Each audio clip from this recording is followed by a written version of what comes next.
వ్యవసాయ బాయికి కరెంటు కోసమని బ్యాంకులో నా మొగుడు అప్పు తెచ్చినాడు. అప్పు తెచ్చిన మాట నిజమే, అది వడ్డీకి తెచ్చింది నిజమే.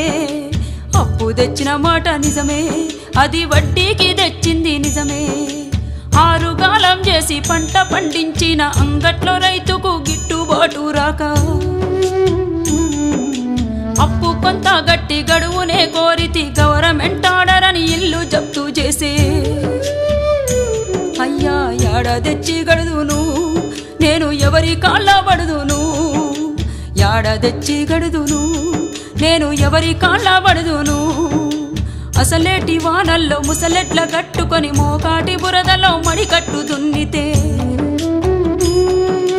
గరిసెలెవరివి నిండెరో గంగన్న కడుపులెవరి గాలెరో, గరిసెలెవరివి నిండెరో